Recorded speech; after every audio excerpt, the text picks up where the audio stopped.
ఎన్నికల సమయంలో పదే పదే రాహుల్ గాంధీని, సోనియా గాంధీని, ప్రియాంక గాంధీని ఎద్దేవా చేస్తూ బీజేపీయే కాదు ఏకంగా మోడీయే ప్రచారం చేశాడు.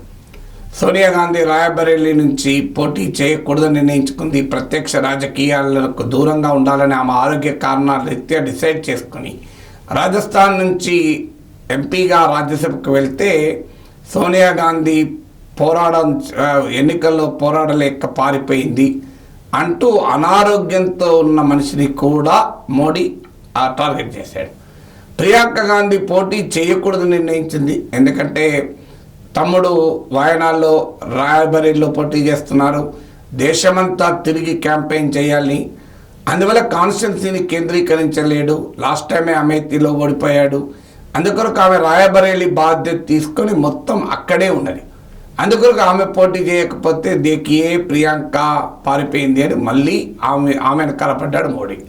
ఇక రాహుల్ గాంధీ వాయనాడ్లో పోటీ చేసినందుకు బాగే కేరళ బాగో కేరళకు పారిపోయిండు అని చెప్పి రాహుల్ గాంధీని కూడా అవహేళన చేశాడు మోడీ.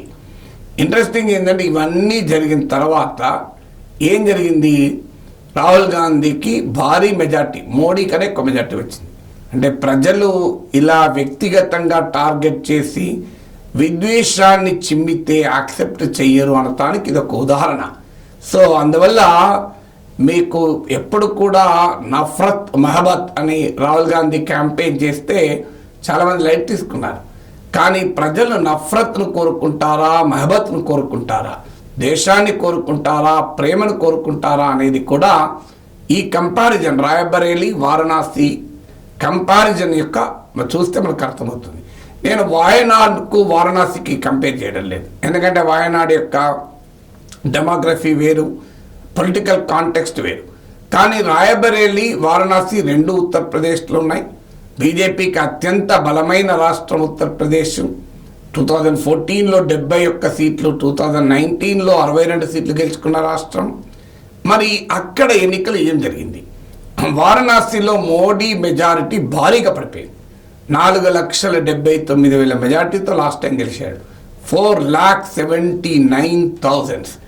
సో ఈసారి అబ్కి బార్ 400 పార్ అని నినాదం, ఈసారి 400కు పైగా గెలుస్తామన్న నినాదంతో పాటు ఈసారి 5 లక్షల మెజారిటీ దాటాలి అనే పిలుపు కూడా ఇచ్చారు మోడీకి.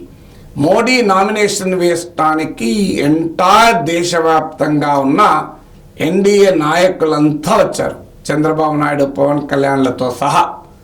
కానీ మోడీ మెజార్టీ 1,52,000 పడిపోయింది. బహుశా వీళ్ళందరూ పోయాడు, క్యాంపెయిన్ చేయకపోతే ఏం జరిగేదో తెలియదు. So Kashi corridor, temple corridor కట్టాడు, అయోధ్య రామాలయం నిర్మించాడు, ఇలాంటి క్యాంపెయిన్తో పెద్ద ఎత్తున ప్రచారం చేశారు, కాశీలో డెవలప్మెంట్ చేశారు అని. కానీ వారణాసికి రూపురేఖలే మార్చారు, భారీ ఎత్తున డెవలప్మెంట్ ఇన్ఫ్రాస్ట్రక్చర్ ప్రాజెక్టులు వచ్చాయి.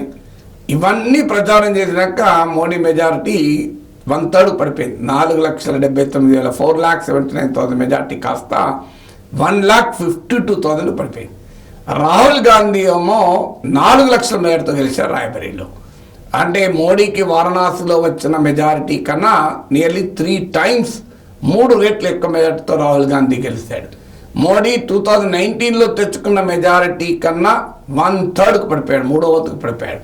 కానీ రాయబరేలీలో సోనియా గాంధీకి వచ్చిన మెజారిటీ కన్నా కూడా రాహుల్ గాంధీకి ఎక్కువ మెజారిటీ వచ్చింది. దాంతోపాటు అమేథీలో రాహుల్ గాంధీ సోనియా కుటుంబానికి సన్నిహితులైన కిషోరీలాల్ శర్మను క్యాండిడేట్గా పెడితే 1,65,000 మేరతో గెలిచాడు కేంద్ర మంత్రి స్మృతి ఇరానీ. రాహుల్ గాంధీని ఓడించిన నాకు రాహుల్ గాంధీ పిఏ ఒక లెక్కన అంటే ఆ పిఏనే చిత్తుగా మన స్మృతి ఇరానీ ఓడించారు.